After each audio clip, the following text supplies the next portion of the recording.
ఇప్పుడు మొత్తం మొదటికే ముప్పచ్చ పరిస్థితి ఉంది.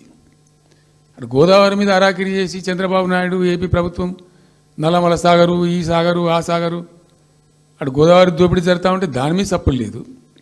ఇటు కృష్ణలో ఇంత ఘోరంగా పాలమూరు ఎత్తిపోతల మీద దీని మీద సప్పులు లేదు. మరి ఎవరి ప్రయోజనాల కోసం ఉన్నట్టు రాష్ట్ర ప్రభుత్వం?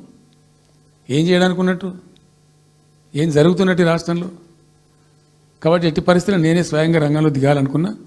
దినం ఈరోజు డిసిషన్ అయిపోయింది.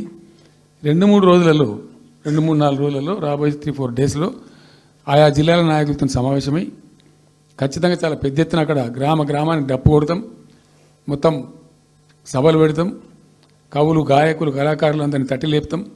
మీ పత్రికా విలేకరులను కూడా రిక్వెస్ట్ చేస్తాం. అక్కడ జరిగే అన్యాయాన్ని, ప్రజలకు జరిగేటువంటి అన్యాయాన్ని, ఈ జలదోపిని అరికట్టాలని ఈ కేంద్ర ప్రభుత్వం అవలంబిస్తున్న విధానాన్ని కూడా తప్పకుండా చేస్తాం. ఇన్ని రోజులు ఒక రకంగా పోయినాం, కానీ తప్పేటట్లేదు. ఇప్పుడు